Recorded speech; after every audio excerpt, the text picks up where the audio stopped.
research.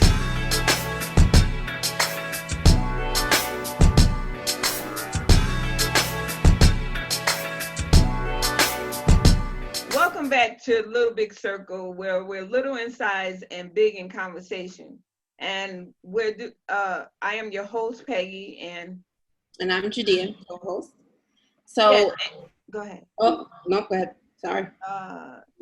So what we doing now? We're just gonna discuss defunding the police again, because we had some good contact with talking about the situation. We had some good stuff. So I'm gonna let Judea just bring you up to speed. Take it away, Judea. Okay, so we're talking about, we've gotten it so much more into it's not just defunding the police, it's accountability. It's what happens when or if our culture bands together and we're discussing the different tactics that we can actually take as a people to move ourselves forward without waiting on another culture to do it for us. In regards to defunding the police. Oh, sorry, you guys. So we're just going to continue there. Alexandra had just was talking about accountability and how we don't hold ourselves to a high enough standard as other cultures do. You know, you walk into, as she was saying, you walk into a Walmart or to a grocery store in other states, anywhere, and there's always, you're going to find an Asian section, or you're going to find an Indian section, you're going to find a Hispanic section, because they make it known that, hey, we're here and you're going to represent us. They don't ask for, they make it happen, and they're all on the same page. And she was saying it would be great if we all can get on the same page. And it's not, most of the times, it's always, one group of Black Americans want this, another group wants that, another group wants that. So what really do we want? What do we need as a people in order to move ourselves forward? So we're going to continue. Who, let's see. I don't know. Kiki. My squares are all messed up. So my whole little rotation. I'm so sorry. I have to get this out. Just by us conversating before with the culture. I think our culture has got so complex, like so comfortable. It's just, can I use an example of my kids' school? They do Hispanic heritage and they do Black history. They're starting to take our history out of the school system. They're starting to take everything that our culture is supposed to know about where we came from. And the Hispanic has this big old extravaganza. So where they came from, what they've been through as a culture, everything goes red carpet for them. Yep. And I asked the kids, what is with your Black history? Why are you not celebrating your history? And I feel that's the way the culture is now. We accepting and allowing ourselves to get lost in this economy where we're not taking a stand for ourselves and who we are. So why should anybody respect us? Why should anybody, we're not standing up for anything except for now that the police are being exposed with what they've been doing for centuries. Now we saying Black Lives Matter, but do we really matter? Are we making ourselves matter in this economy? That's the question. Okay. One second. Before we continue in with this conversation, we need to introduce ourselves once again for this episode. And I'll start with Judea. I'm Judea. And from Connecticut, Meriden, Connecticut, currently residing in Atlanta, Georgia. Mm-hmm. And I'm Peggy, and I'm from Connecticut, and I'm currently in Huntsville, Alabama. I'm Alexandra from New Haven, licensed real estate in Alabama and licensed life insurance in Ohio and North Carolina. We're going to say that. Okay. Tessie? I am Tessie. I am from Ohio, and I currently live in Las Vegas, Nevada. not Las Vegas, New Mexico. So. All right, Debbie. My name is Debbie Moore. I'm from Alabama, and I'm currently living in Gurley, Alabama. Come on, girl. Okay, Jamala. It's me, your boy. I'm so glad to be in the building. I am originally from Huntsville, Alabama. I've been in the ATL for about 11 years, but I'm currently in Nashville, Tennessee. Kiki. And I'm Kelonda. I'm from New Haven, Connecticut. And I'm just happy to be here. All right, Judea, take it away. Okay. Diving right back in to, I told you about this memory thing. Hold on. I mean, this is a serious conversation. So what was I about to say? Okay. Accountability. Lives matter. Okay. So you know what I've noticed? That I see so many Black Lives Matter signs, right? I mean, a ton, especially where I live. But they're not in our yards. They're in other people's yards. Other people like who? White people. They're in white people's yards. They're in Indians' yards. They're in the I have a neighbor who's, I think she's Chinese, or no, she's Korean, excuse me. She has a Black Lives Matter sign in her yard. None of us Black people have Black Lives Matter sign. So I asked my husband, like, is it weird, you know, or is it one of those like, okay, we know our lives matter, so we're not promoting that? Or is it just we don't care enough to spend $20 on the sign to say, hey, my life matters. I'm gonna put this right here because I'm telling you, we drive through, it's called Avondale. We drive through there, and Avondale, just to give you a little background on that kind of neighborhood, we're talking $500,000 homes into the $1 million homes. You know what I'm saying? So you can get a sense of the economic structure. Older white people, older whoever, right? There's not a lot of Black people in this neighborhood, but the houses are gorgeous and they have a beautiful park. We take our kids there, we walk through there. It's where I live, right? But you'll see Black Lives Matter almost on every yard, if not every other, okay? And it's like, are we waiting on them to validate us? You know, like, it's great. I love it. Thank you for acknowledging that and, you know, I guess that's them doing their part for the cause.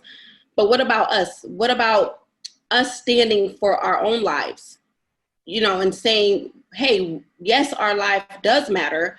We do know it. What are we going to do about it? Because we can't just wait for another culture to come and lift us up and put us on a pedestal and say, oh, here's your reparations, or here's an extra this. Oh, yes, you can actually own your own business. Here you go. You know, we're waiting for that handout, it seems like. So I just wanted to point that out. Like, I see a whole lot of Black Lives Matter signs, but they're not by us. They're by other cultures. And I want to just piggyback with that. I want to just ask a question to this panel. Why do you think that's so? And I'm going to give it to Tessie. For me personally, I kind of feel like, duh, my life matters and I don't need to put a sign or wear a t-shirt or get a mask or all these other things to prove to you that I value myself. But I also think that has to do with where and how I was raised.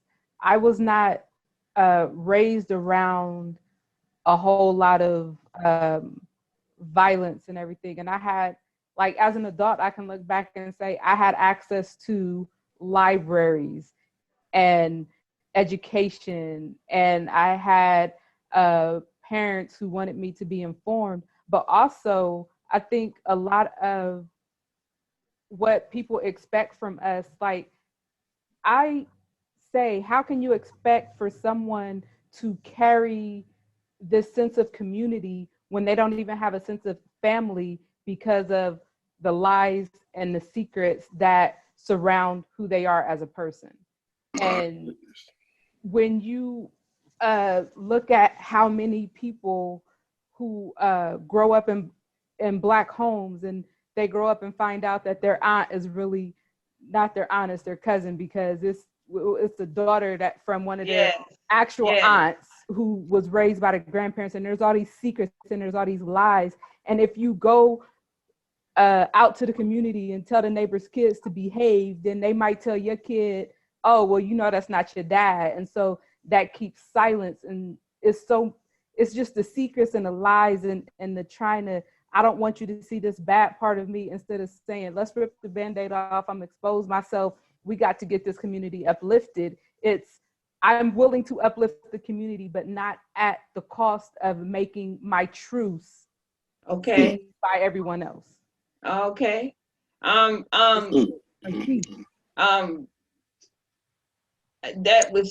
was real. That was good. And I'm gonna let Jamalo take that because he's on the seat, guys. So let's just give it to him. And we're gonna keep it like 3 minutes, guys, because we want to get something done. Okay. 3 minutes. Or under. Tessie brings up under 3 minutes. Okay, I'm gonna say this real fast. Tessie brings up a great thing that we have to break. That what goes on in our house stays in our house. Ooh. We, as Black people, live based on that statement.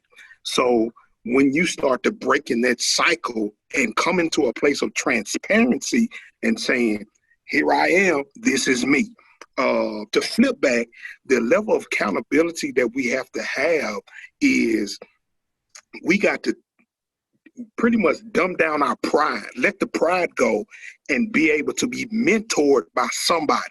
Because if we live in a generation where nobody can't tell us nothing and we in it for ourselves all day, every day, there is somebody somewhere that is assigned to your life to be able to tell you, hey, young man, hey, young lady, this is how you can do it. And I can pull you through the ranks so you won't have to bump your head to the white meat and struggle and strain, because there's already somebody that laid the blueprint out there for you.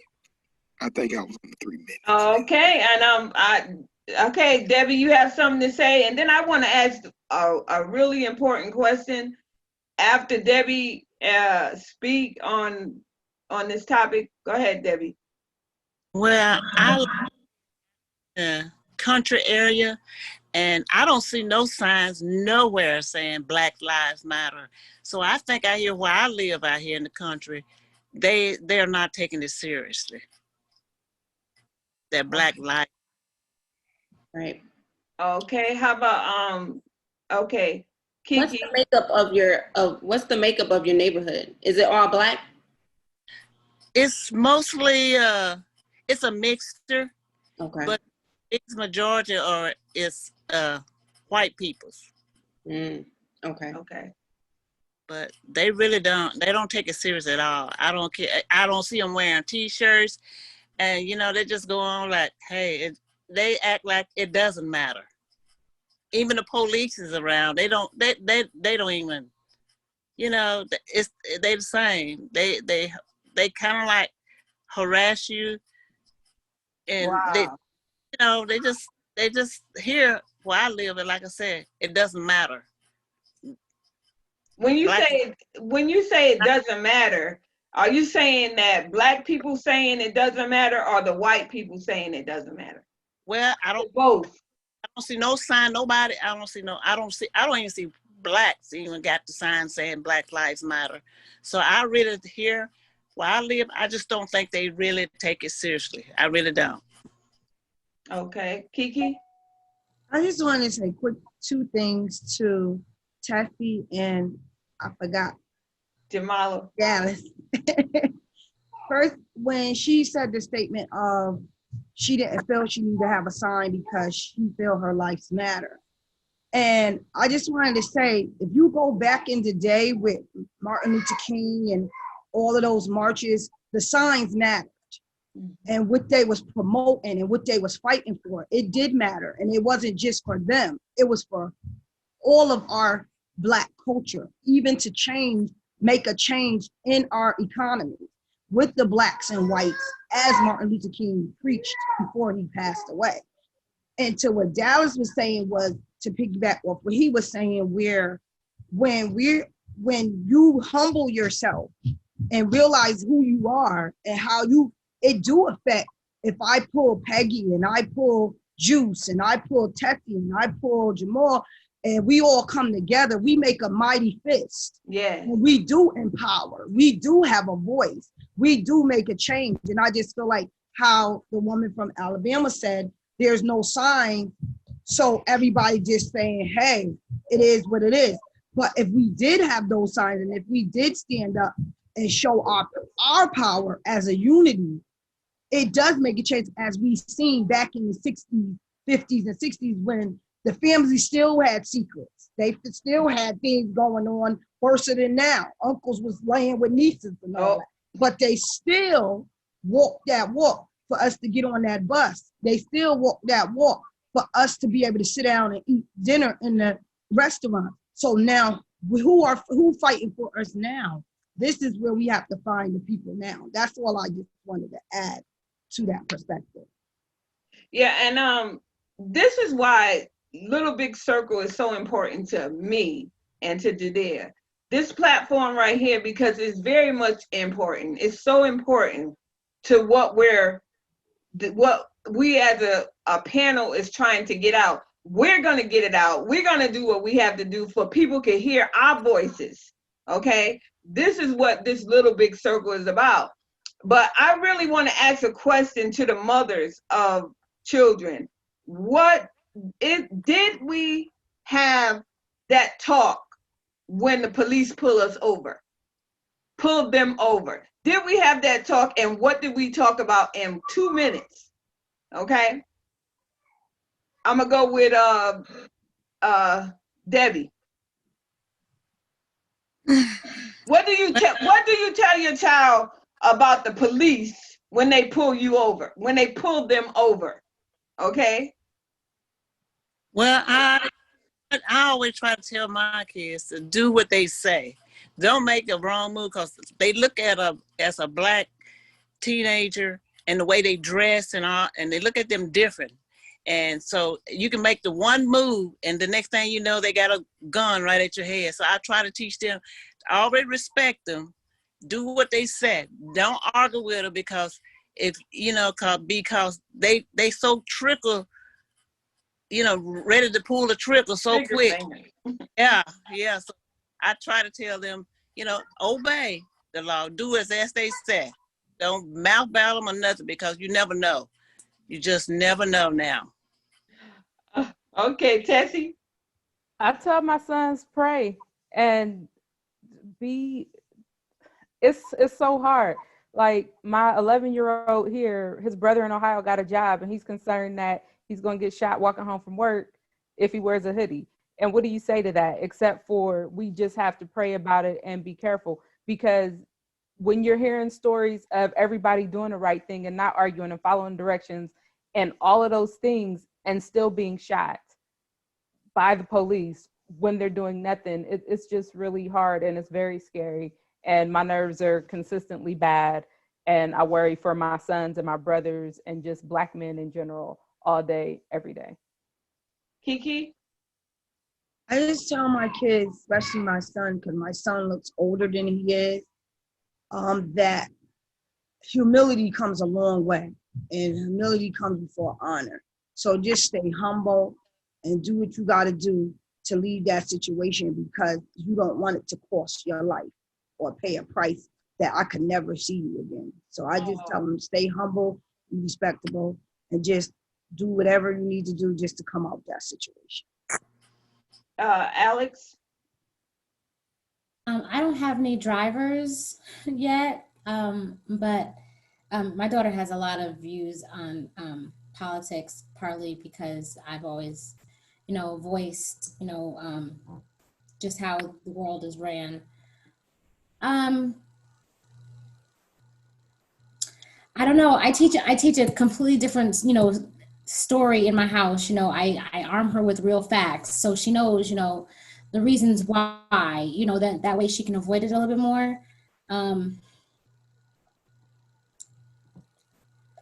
not good on this one because I have I've used. All right, Judea. So we talked, I pretty much tell especially my son, the same thing my grandmother taught me, right? Obedience is better than sacrifice. However, you do not wear the same uniform that everyone else wears, right? So you're driving your car, take off your hood. You don't want your good to look like what it's not, right? So if you don't want to be treated, and it's unfortunate, but it's a standard that I hold my children to. If you don't want to be treated like a drug dealer, you will not dress like one. Correct. Plain and simple. Pull your pants up, take your hood off. If you know how to hold the wheel 9 and 5, you hold the wheel 9 and 5. If you get pulled over while that officer is walking over to the car, you say, in the name of Jesus, I stop him in his tracks. Yes. You plead the blood over it. And if he says license and registration, you hand it over because you better have it. And if you don't have it, now you shouldn't be driving. Now we got more issues. So I try to teach mine, have everything that you need. Don't give them a reason to pull you over. And if they do pull you over, make sure you have your things correct. So that way, if something happens, we have everything we need to say, no, that was wrong. That officer was in the wrong. I've gotten pulled over so many times. I mean, I've gotten pulled over for looking lost, because if you know me, that's very easy for me to do, right? I don't know where I'm going. And if I have on a hat, I love my hats. If I have on a hat, I either pull it up over so the officer can see my face, and yes, officer, how may I help you? What did I do wrong? It's not for me to mouth off. There's a time and a place for everything. So how may I help you? That's it. There's no need to argue. There's no need for me to go back and forth. You can give me a ticket, give me my ticket, and I'll fight it in court. And that's what I teach my kids. I do want to share that one thing that I guess is not, and I sometimes think that some of the things I do are given for everyone, but I let my daughter know that you're doing a job. I also let her know, if someone is leading with an ego, you respond a different way. So, with her knowing that this person is doing their job, and they may, leading with an ego more than a soul, you need to kind of handle it accordingly as it is, and they're doing a job. Even the ones that are power, hungry. I think that when you approach them knowing that they're doing their job, you know what I'm saying? And it's from a standpoint of, how can I help you do your job better so we both can, go home safe. Yes, everybody can get home safe. Right. And I know that Jamalo, he has something to say, and Jamalo, he don't have any kids, I don't believe, but he really gonna have the last say. We're gonna let him have the last say, and we're gonna go into, I bet you didn't know, our questions. Okay, go ahead, Jamalo. From a parent perspective, we need to teach our children to be able to obey authority. Like Alexandra said, they have a job to do. But here it is. The Bible tells us to obey the laws of the land. Now, if you know you out there speeding, good and doggone well you will speed, and you know you broke the law. Don't be trying to, hey, sir, I did it. Hey, but it's a level where I can see if you are, they quote unquote driving while black and you ain't did nothing, then that's a different story. But there's still a level of respect that you have to give.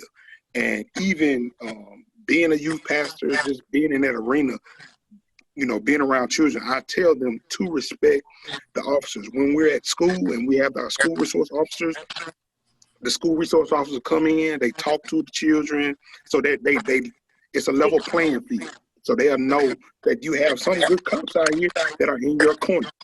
So for me, just let them know that they are an authority figure and they have to have respect. That's it. Okay, it's time for our game, ladies and gentlemen. I bet you didn't know questions. This is my favorite part of this show, okay? Because you don't know some people. Just because you see them, you don't know them. Okay. I bet you didn't know I participated in a 5K. I bet you didn't know I am a 4th grade teacher. I bet you didn't know I went to Catholic school and did all the Hail Marys. I bet you didn't know I almost ran someone over with a car. I bet you didn't know I was a victim of police brutality. I bet you didn't know I used to figure skate. And I bet you didn't know I was a widow. And I'm going to go to Jamalo. Mine was, I bet you didn't know I was a 4th grade teacher all day in the building. Yes. Okay, Debbie. Mine is, I bet you didn't know I am a widow. Sorry to hear that. Okay. Tessie. Mine is, I bet you didn't know I participate in 5Ks. Okay, Alexander. I bet you didn't know I figure skated since I was young. Is you good at it? I'm South Cow, can't do an axle, but I can get up there. Okay. Kiki. I was a victim of police brutality. Sorry to hear that. And Judea? I went to Catholic school and know all the Hail Marys. Oh. Or how to say it. It's embedded, like I can't forget it. Ah. My grandmother prayed me out of there too. She prayed me out of there.